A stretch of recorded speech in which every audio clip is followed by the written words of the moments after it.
Okay. तो मेरा question क्या था, देखो मुझे क्या करना है, ये जो जॉर्जी फेसोलो नाम का जो एम्प्लॉयज है, ठीक है, जॉर्जी फेसोलो। अब एम्प्लॉयज टेबल को देखो, और जॉर्जी फेसोलो एम्प्लॉयज की मुझे सैलरी चेक करनी है, तो कितनी सैलरी है उसकी? 60,170। लेकिन देखो आपने यहाँ से बताया, राइट, लेकिन मैंने आपको क्या बोला था, एम्प्लॉयज टेबल को देखो, मैंने बोला था कि सैलरी टेबल में से बताओ। फिर आपने कैसे ये सैलरी टेबल में से ये सैलरी बताई? आपने क्या किया होगा, एम्प्लॉय नंबर ये यहाँ से यहाँ मैच किया होगा, राइट। मतलब आपने क्या किया, दोनों टेबल में रिलेशन बिल्ड किए ना। कौन से कॉलम के बेसिस पे? Employee number. तो यही हमारे टॉपिक है आज का, सबसे इंपॉर्टेंट है, और पूरा एसक्यूएल आपका इसके बेस पे रहे। टॉपिक का नाम है प्राइमरी की and foreign.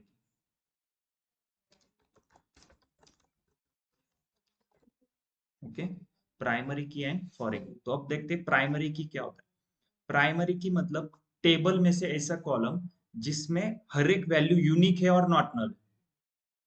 Okay, unique and not null, primary key क्या होता है, यूनिक एंड नॉट नल।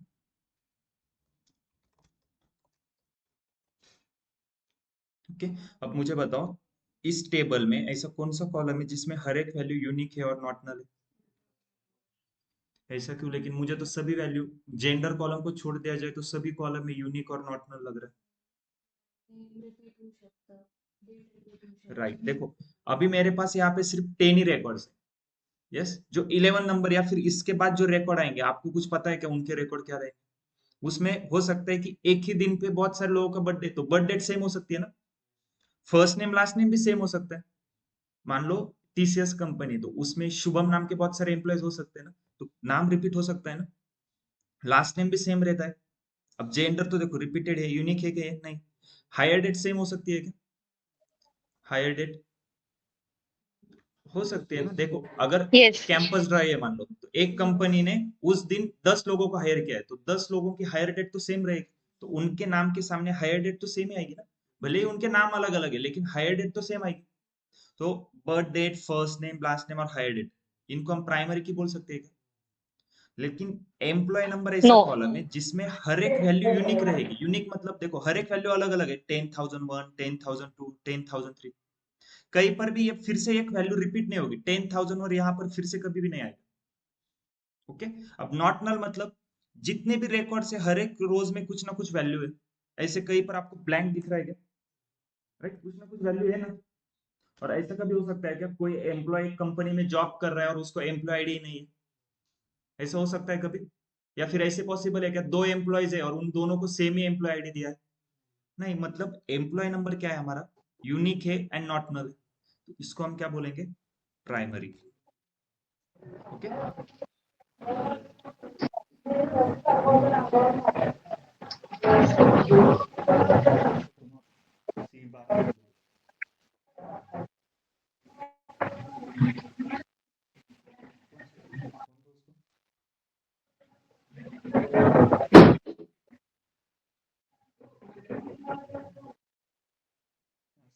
बोल रहा हूँ, वो पार्सल ले लो ना अपना।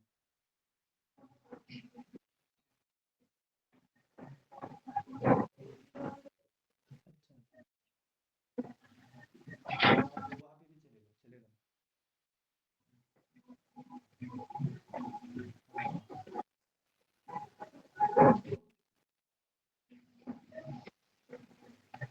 रख दो, उनको बोल दो रख दो उधर कैफे। कैफे में रख दो ना, उन्होंने जहाँ पे बोला है वहीं पे रख दो। हाँ, उन्होंने जहाँ पे बोला है ना रख दो वहाँ पे, वो भी चलेगा उधर। ओके, सो ये एम्प्लॉय नंबर को हम क्या बोलेंगे, प्राइमरी की, क्योंकि उसमें हर एक वैल्यू क्या है, यूनिक है और नॉट नल, राइट। अब फॉरेन की देखते, फॉरेन की क्या होता है। अब सैलरी टेबल को देखो, ओके, और फॉरेन की मतलब, अब सैलरी टेबल में कोई ऐसा कॉलम है क्या जिसको हमने दूसरे टेबल में प्राइमरी की किया है? कौन सा है? Employee number, right. मतलब फॉरेन की मतलब ऐसा कॉलम जिसने, जिस कॉलम को हमने किसी दूसरे टेबल में प्राइमरी की किया होगा, उसको हम क्या बोलेंगे, फॉरेन की। तो यहाँ पर एम्प्लॉय नंबर क्या है, फॉरेन की। अब फॉरेन की के लिए ऐसी कुछ कंडीशन नहीं होती कि वो यूनिक ही चाहिए और नॉट नल। यहाँ पे देखो यूनिक वैल्यू दिख रही है क्या आपको? रिपीटेड है नहीं है, 10,000 और रिपीट हो रहा है, तो यूनिक है क्या ये? नहीं है। और ऐसे कुछ नहीं, यहाँ पे नॉट नल भी मतलब कंडीशन नहीं है कि नॉट नल ही होना चाहिए, ठीक है। क्लियर है सबको? प्राइमरी की फॉरेन की समझ में आ रहा है? प्राइमरी की मतलब कॉलम में से हर एक वैल्यू यूनिक रहेगी एंड नॉट नल रहेगी। फॉरेन की मतलब वो ऐसा कॉलम है जिसको हमने प्राइमरी की किया है किसी दूसरे टेबल। मतलब सिंपल देखो, एम्प्लॉयज टेबल में एम्प्लॉय नंबर प्राइमरी की है ना, तो ये एम्प्लॉय नंबर अगर कहीं पर भी दूसरे टेबल में आ जाएगा ना, तो वहां पे हम उसको फॉरेन की बोलते हैं, राइट? अगर आप मान लो मुझे पार्ट टू की सैलरी देखनी है, तो कैसे देखोगे आप? एम्प्लॉय नंबर 10,003, यहाँ से उस 10,003 को आप यहाँ पे मैच करोगे, तो ये रही पार्ट टू की सैलरी। लेकिन देखो उसके सैलरी के कितने रिकॉर्ड्स हैं? इतने सारे। अब मल्टीपल रिकॉर्ड्स क्यों है इतने?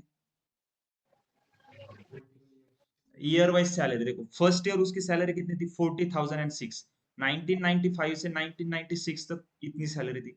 अब सैलरी ईयर वाइज इंक्रीज होगी, तो नेक्स्ट ईयर इंक्रीज होगी, उसकी सैलरी हो गई 43,660। 96 से लेके 97, इस टाइप का डेटा। इसलिए एम्प्लॉयज टेबल में हर एक एम्प्लॉयज के लिए सिंगल रिकॉर्ड है, लेकिन उसी एम्प्लॉयज के लिए सैलरी टेबल में मल्टीपल रिकॉर्ड्स है। यस, समझ में आ रहा है सबको? चलो एक एग्जांपल देखते हैं। जो तो यहाँ पे देखो, ओके, किसी का माइक ऑन है क्या?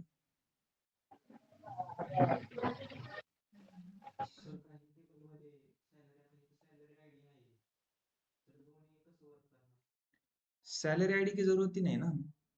सैलरी आईडी की क्या जरूरत है बोलो? हम्म।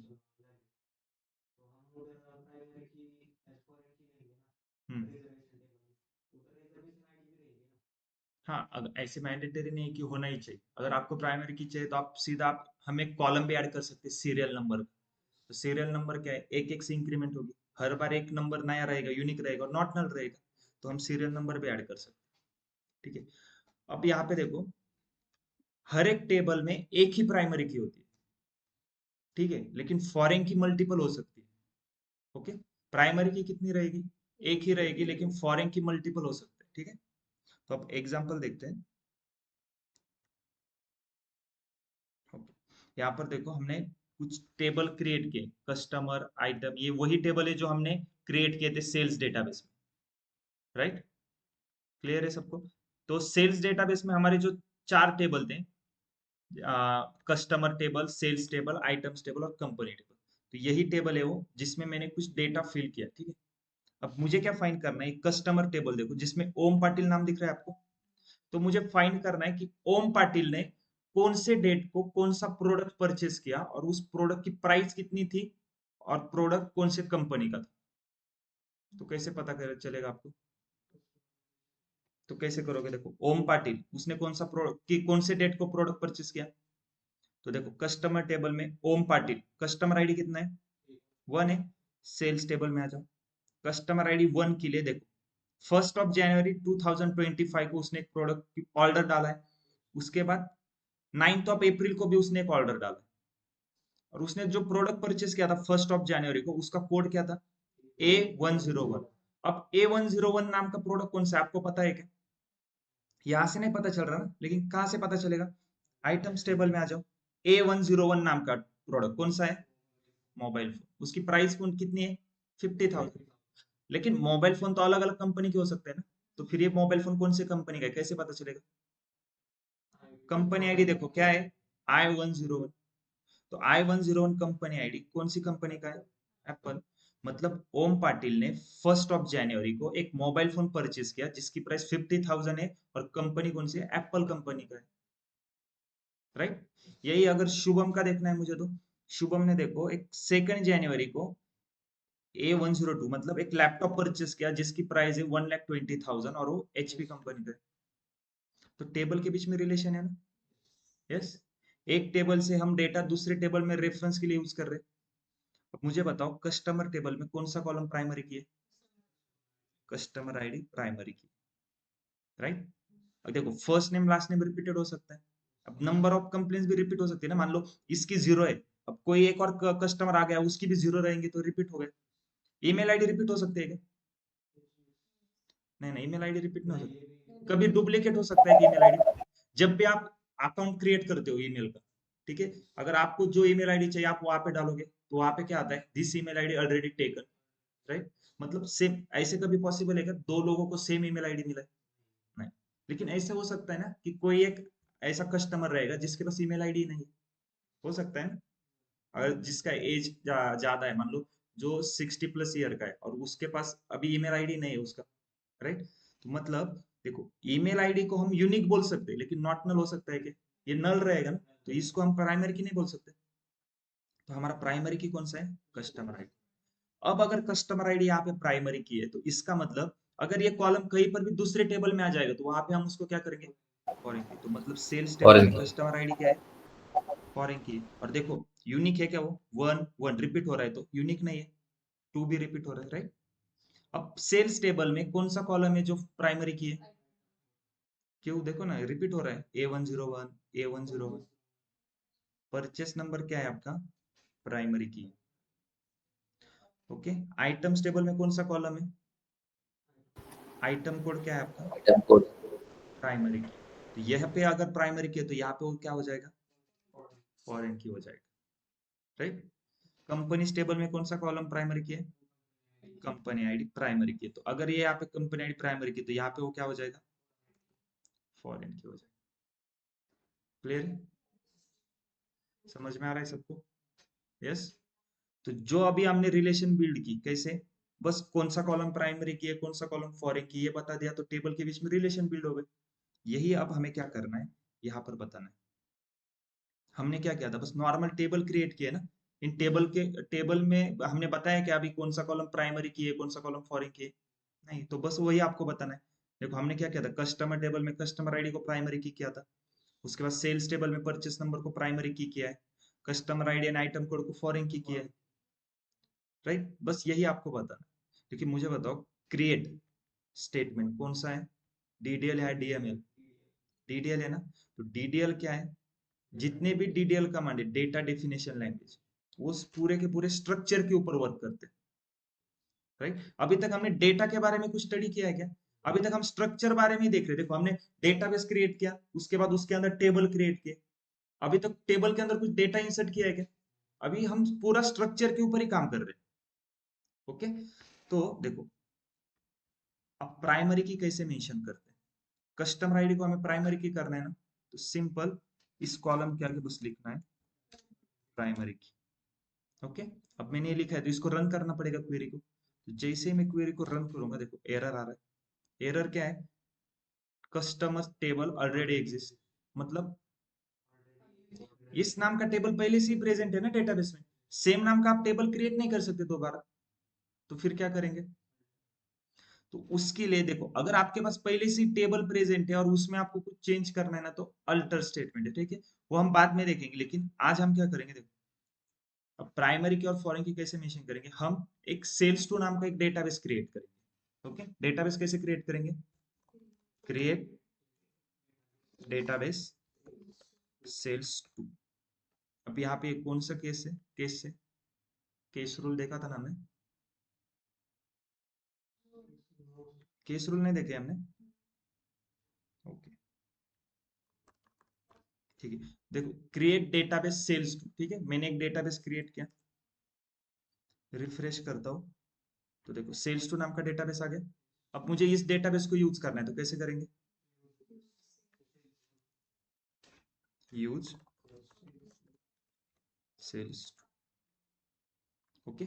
अब हमें टेबल क्रिएट करने, लेकिन देखो पिछली बार जब हमने टेबल क्रिएट किए थे, इनके बीच में हमने प्राइमरी की और फॉरेन की मेंशन किया था क्या? नहीं। लेकिन अब हमें क्या करना है, टेबल क्रिएट करते समय बताना है कि कौन सा कॉलम प्राइमरी की है, कौन सा कॉलम फॉरेन की है। तो मतलब जब हम टेबल क्रिएट करेंगे तो टेबल के बीच में रिलेशन भी बिल्ड हो जाएगी, राइट। चलो, मैं क्या, आपको कॉपी पेस्ट नहीं करना है, आपको दोबारा से क्वेरी लिखनी है, ठीक है। तो मैंने क्या किया, देखो कस्टमर टेबल क्रिएट करना है तो मैंने एक क्वेरी लिखी। अब मैं यहाँ पे, या फिर मैं क्या करता हूँ, चलो क्वेरी में फिर से लिखता हूँ, कस्टमर टेबल मुझे क्रिएट करना है। तो कस्टमर टेबल में कौन से कॉलम है, देखो टेबल कैसे क्रिएट करेंगे? क्रिएट टेबल कस्टमर्स टू, नहीं सेल्स टू है ना डेटाबेस, तो उसमें हम कस्टमर नाम का टेबल करें, ओपन प्लस पैरेंथेसिस। अब कस्टमर टू, देखो हमने जो कस्टमर टेबल बनाया वो सेल्स टेबल में, हम सेल्स टू डेटाबेस क्रिएट कर रहे हैं। तो सेल्स टू डेटाबेस में कोई टेबल है क्या? तो यहाँ पे टू देने की जरूरत नहीं, हम कस्टमर नाम का टेबल क्रिएट कर सकते हैं यहाँ पे, ठीक है। तो कस्टमर टेबल में कौन से कॉलम है? Customer ID, first name, last name, email ID, number of complain, okay, semicolon. अब हर एक कॉलम का डेटा टाइप देना होगा। कस्टमर आईडी का क्या है? फर्स्ट नेम का वेर क्या रहेगा? लास्ट नेम का क्या आएगा? ईमेल आईडी का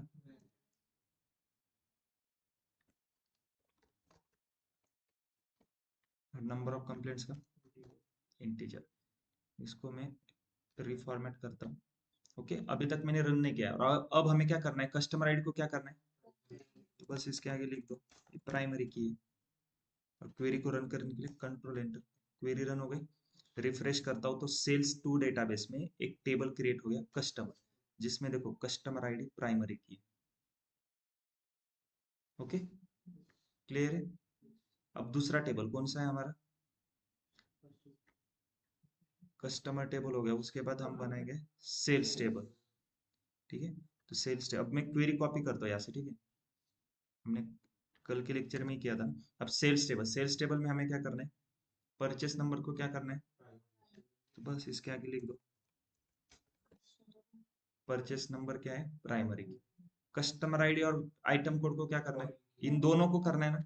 तो देखो फॉरेन की कैसे करते हैं, कॉमा करके,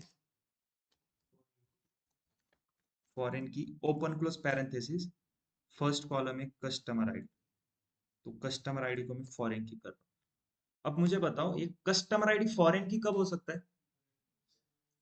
जब ये दूसरे टेबल में प्राइमरी की रहेगा, तभी हम इसको फॉरेन की बोल सकते हैं ना।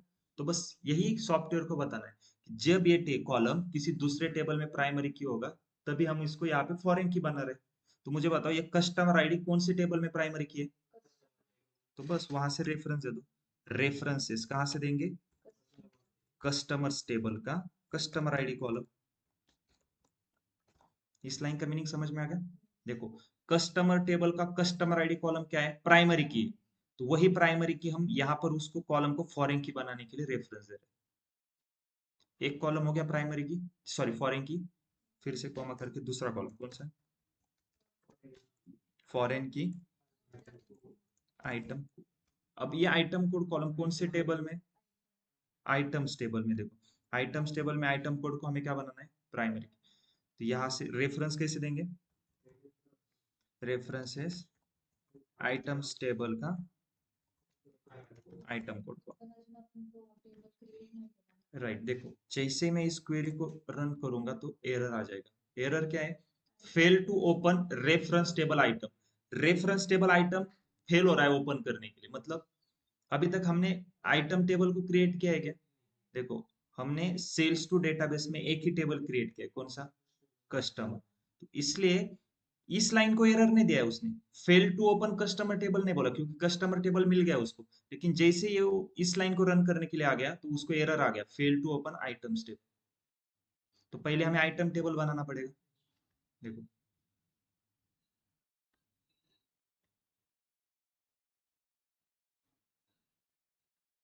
हमने कस्टमर टेबल क्रिएट किया, इसमें कस्टमर आईडी को प्राइमरी की किया। इसका ही रेफरेंस हमने यहाँ पे कस्टमर आईडी को फॉरेन की करने के लिए। अब आइटम कोड को भी फॉरेन की करना है, तो इसका रेफरेंस कहाँ से देंगे? आइटम्स टेबल से। लेकिन आइटम्स टेबल पर क्रिएट करना पड़ेगा। तो अब हम पहले आइटम्स टेबल क्रिएट करेंगे। तो चलो, आइटम्स टेबल कैसे करेंगे? Create table items, open close parenthesis, कौन से कॉलम है उसमें? आइटम कोड है, वेर क्या लेंगे उसका डेटा टाइप, सेकंड है आइटम, इसका भी वेर क्या, then unit price in decimal कुछ भी ले लो, ठीक है। और देन है कंपनी आईडी, इसका इंटीजर। इसको रिफॉर्मेट कर लेते हैं। इसमें आइटम कोड को क्या करना है? प्राइमरी की करना है, राइट। अब कंपनी आईडी को क्या करना है? फॉरेन, फॉरेन की कंपनी आईडी। अब कंपनी आईडी को फॉरेन की करने के लिए रेफरेंस कहाँ से देंगे? कंपनी टेबल का कंपनी आईडी कॉलम, राइट, और लास्ट में सेमी कॉलम। इसको रन करो, देखो एरर आ रहा है। कंपनी टेबल क्रिएट किया है क्या हमने अभी तक? मतलब देखो, जब हम सेल्स टेबल क्रिएट करने के लिए चले गए तो उसने एरर दिया कि आपके पास आइटम टेबल नहीं है। अब आइटम टेबल बना रहा हो तो वो एरर दे रहा है कि आपके पास कंपनी टेबल नहीं, तो पहले कंपनी टेबल बनाना पड़ेगा। चलो कंपनी टेबल क्रिएट करते, create table companies, open close parenthesis. Companies table में कौन से कॉलम है? Company ID, company name, company ID int, company name, वेर क्या, ओके।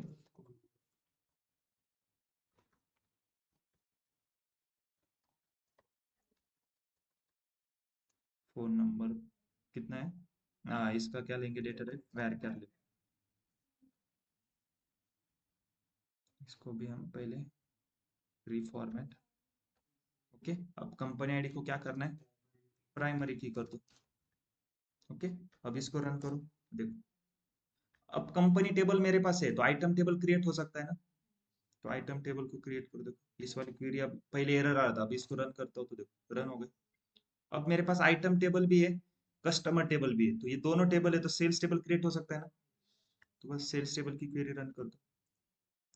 अब रिफ्रेश कर दो, देखो चारों टेबल क्रिएट हो गए सेल्स टू डेटाबेस में। अब इस डेटाबेस में ये चारों टेबल के बीच में रिलेशन है ना, प्राइमरी की और फॉरेन की के बेसिस पे। समझ में आ रहा है कैसे किया? यस। देखो पहले हमने क्या किया था, एक सेल्स डेटाबेस क्रिएट किया था, लेकिन इसमें जब हमने टेबल क्रिएट किए थे वो नॉर्मल टेबल थे। टेबल के बीच में हमने प्राइमरी की और फॉरेन की मेंशन किया था क्या? नहीं। लेकिन अब जब हमने टेबल क्रिएट किए, एक दूसरा डेटाबेस क्रिएट करके उसमें सेम वही टेबल क्रिएट किए, लेकिन क्रिएट करते समय हमने बताया कि कौन सा कॉलम प्राइमरी की है, कौन सा कॉलम फॉरेन की है। अब टेबल के बीच में रिलेशन बिल्ड हो गए, राइट। क्लियर है सबको? इसमें किसी को डाउट कुछ? हमने केस रूल नहीं देखा है ना। देखो मैं हर बार यहाँ पे जो भी नाम लिख रहा हूँ तो अंडरस्कोर ले रहा हूँ, स्पेस नहीं दे रहा हूँ, क्यों? यस, मैं ऐसे लिख सकता हूँ ना, एक कंपनी स्पेस आईडी, क्यों नहीं? एरर आता है, मतलब स्पेस अलाउड नहीं होता है ना। इसको क्या होता है, वेरिएबल नेम पता है आपको? वेरिएबल क्या होता है? मेमोरी लोकेशन, जैसे सिंपल देखो, टेक्निकल डेफिनेशन नहीं चाहिए, आपको बस कंसेप्ट समझ में आना चाहिए। अगर आपको लैपटॉप में कुछ भी, अगर एक फाइल सेव करनी है, इमेजेस सेव करनी है, तो आप एक फोल्डर क्रिएट करोगे ना। फोल्डर को नाम क्या देते हो? मतलब इमेजेस रहेंगे, राइट। आपके मोबाइल फोन में आपको इमेजेस फाइंड करना है तो आप कहाँ पे देखोगे? फोटोज में देखोगे या वीडियो सेक्शन में जाओगे? फोटोज में देखोगे ना। मतलब हर एक को कौन से टाइप के डेटा है, या फिर आपको पता है ना हमने कौन से फाइल में उस डेटा को सेव किया है। सिंपल, अगर मुझे कुछ भी सेव करना है तो मैं उस फोल्डर को एक नाम दूंगा, वेरिएबल एक क्रिएट करूंगा जिसमें कुछ वैल्यू स्टोर करूंगा। जैसे आगे जाके आप पाइथन में देखोगे, आप मान लो a इज इक्वल टू 20, मतलब मैंने क्या किया है, एक वेरिएबल क्रिएट किया है a नाम का। मतलब मेमोरी में क्या है, एक ए नाम का एक लोकेशन रहेगा, एक लोकेशन, उस लोकेशन को नाम दिया है मैंने ए, और उस लोकेशन के अंदर मैंने 20 वैल्यू को स्टोर किया। इसका मतलब ये होता है। तो वेरिएबल नाम जो रहता है वो हमेशा मीनिंगफुल होने चाहिए। जैसे देखो हमने जो टेबल क्रिएट किया यहाँ पर, हर एक का नाम मीनिंगफुल है ना। टेबल का नाम सुनकर ही आपको समझ में आएगा कि उसमें कौन से टाइप का डेटा है। कस्टमर, इससे क्या समझ में आ रहा है कि कस्टमर की इंफॉर्मेशन रहेगी। आइटम्स मतलब आइटम्स की इंफॉर्मेशन रहेगी, इसमें सेल्स की इंफॉर्मेशन है। यस। कंपनी, इसमें कंपनी की इंफॉर्मेशन रहेगी, कौन से कंपनी का प्रोडक्ट है, उस कंपनी का आईडी क्या है। तो यहाँ पर मैं जो भी नाम यूज कर रहा हूँ हर एक का नाम मीनिंगफुल होना चाहिए। अब वेरिएबल नेम के कुछ रूल्स रहते, जैसे आप पाइथन में सीखोगे कि जब भी आप कोई नाम क्रिएट करोगे ना, वेरिएबल नेम क्रिएट करोगे, उसमें आप स्टार्टिंग नंबर से नहीं कर सकते या फिर किसी भी स्पेशल कैरेक्टर से नहीं कर सकते, ओके। और जितने भी लैंग्वेजेस जैसे Python, C, C plus plus, Java, हर एक में, हर एक लैंग्वेज क्या है, केस सेंसिटिव है। केस सेंसिटिव मतलब उसमें देखो small A to Z and capital A to Z, दोनों का मीनिंग अलग अलग। लेकिन एसक्यूएल क्या है, SQL is not a case sensitive. SQL को पता है स्मॉल ए रहेगा या फिर कैपिटल ए रहने दो, दोनों का मतलब ए होता है। ठीक है। तो यहाँ पे अगर मैं कैपिटल में कंपनी नेम लिखूंगा या फिर स्मॉल में लिखूंगा ना, दोनों का मीनिंग सेम ही रहेगा। अब कुछ रूल है देखो, उसको हम केस रूल बोलते हैं। ओके, फर्स्ट है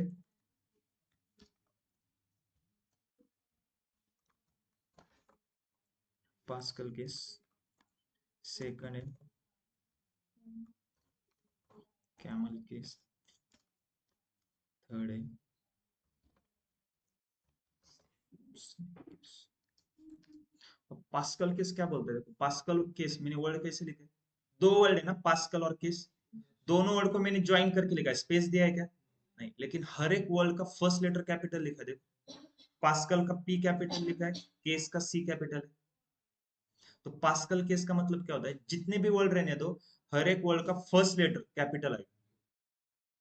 यस, इसका कोई एग्जांपल बता सकता है पास्कल केस का, आप डेली यूज करते हो।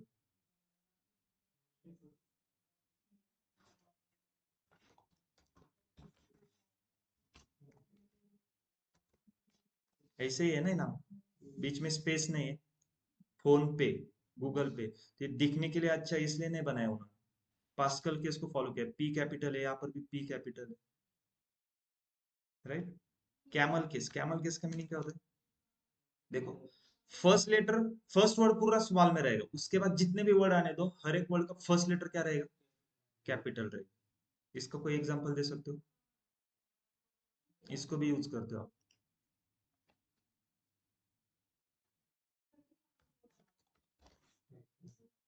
राइट। फर्स्ट स्मॉल में है, उसके बाद फोन का पी कैपिटल है, आई बॉल भी देखो कैसे है,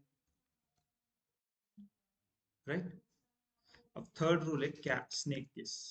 और जितने भी हमारे लैंग्वेजेस है, मोस्टली हम जो डेवलपर है इसको ही प्रेफर कर, ऐसे नहीं कि आप इसको प्रेफर नहीं कर सकते, लेकिन मोस्टली हम स्नेक केस को फॉलो करते हैं। स्नेक केस क्या है, जितने भी वर्ड रहेंगे हर एक वर्ड को हम अंडरस्कोर से कनेक्ट करते हैं। जैसे देखो मैंने जितने भी नाम लिखे, आप कंपनी आईडी अंडरस्कोर दिया है, दोनों के बीच में company name, headquarters, phone number, हर एक के बीच में अंडरस्कोर से कनेक्ट किया हो, स्पेस दिया है क्या, तो ये हमारे केस रूल। क्लियर है, समझ में आ रहा है सबको। अब कल एक आपको टास्क दिया था, यस, ग्रुप पे मैंने एक स्कीमा सेंड किया था ना आपको, एक डेटाबेस, बैच कौन सी है आपकी, डी2 है ना, ओके। अब उसमें आपने एक डेटाबेस, लाइब्रेरी नाम का एक डेटाबेस क्रिएट किया होगा, ओके। अब आपको क्या करना है, लाइब्रेरी 2 नाम का एक डेटाबेस क्रिएट करना है, जिसमें सेम टेबल क्रिएट करने हैं, लेकिन इस बार क्या करना है, उस टेबल के बीच में रिलेशन होनी चाहिए। वहां पे लिखा है ना प्राइमरी की कौन सा कॉलम है, फॉरेन की कौन सा है, अब क्रिएट कर सकते हो ना। आपको पता है प्राइमरी की कौन सा है, फॉरेन की कौन सा है, तो रिलेशन कैसे बिल्ड करना है, सिंटेक्स याद है, जिस भी कॉलम को प्राइमरी की करना है उसके आगे बस प्राइमरी की लिखना है। फॉरेन की कैसे करना है, फॉरेन की उस कॉलम का नाम, और वो कॉलम फॉरेन की कब हो सकता है, जब वो किसी दूसरे टेबल में प्राइमरी की रहेगा, तो वहां से उसको आपको रेफरेंस देना होगा। तो लाइब्रेरी टेबल में कितने, सॉरी लाइब्रेरीज डेटाबेस में कितने टेबल है, 6 टेबल है, राइट। तो आपको एक लाइब्रेरी 2 नाम का एक डेटाबेस क्रिएट करना होगा, और उसके बाद एक मैंने स्कूल नाम का भी एक डेटाबेस दिया था ना आपको, तो आपको एक स्कूल, अगर आपने स्कूल नाम का डेटाबेस बनाया तो अभी आपको क्या करना है, स्कूल 2 नाम का एक डेटाबेस क्रिएट करना है, जिसमें आपको सभी टेबल क्रिएट करने हैं, लेकिन इस बार उसमें मेंशन करना है कौन सा कॉलम प्राइमरी की है, कौन सा कॉलम फॉरेन की, ओके। अब देखो कभी कभी मिस्टेक क्या हो जाती है, अब देख सेल्स टेबल में हम क्या कर रहे हैं, कस्टमर आईडी को फॉरेन की कर रहे हैं ना, ओके। कस्टमर आईडी को हमने क्या किया है, यहाँ पे फॉरेन की किया है। तो कस्टमर आईडी फॉरेन की मतलब ये कॉलम दूसरे टेबल में प्राइमरी की, वही से एज इट इज हम यहाँ पे रेफरेंस ले रहे हैं, मतलब दोनों कॉलम सेम ही है ऐसे बोल रहे हैं ना। तो कभी कभी आपसे गलती क्या होगी, कस्टमर टेबल में आप क्या करोगे, कस्टमर आईडी को इंटीजर डेटा टाइप दे दोगे, यहाँ पर दे दोगे varchar, और आप फॉरेन की क्रिएट कर रहे हो, तब एरर आता है, ठीक है। देखो आप क्या बोल रहे हो, यही कस्टमर आईडी कॉलम और ये कॉलम दोनों सेम ही है ना, तो डेटा टाइप भी आपका सेम ही होना चाहिए। क्लियर है, okay। तो आज का टास्क क्या है, आपको अभी क्या करना है, जो स्कूल डेटाबेस, एक स्कूल 2 नाम का डेटाबेस क्रिएट करो और एक लाइब्रेरी 2 नाम का डेटाबेस क्रिएट करो, ठीक है। दोनों को मैं फिर से मार्क कर देता हूँ, यहाँ पे एक स्कूल 2 नाम का है, और एक लाइब्रेरी का है, ठीक है।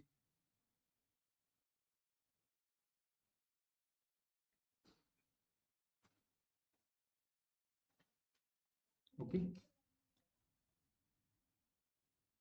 क्लियर है? समझ में आ रहा है क्या सबको, या पूरा सर के ऊपर से चला जा रहा है? Yes, online student.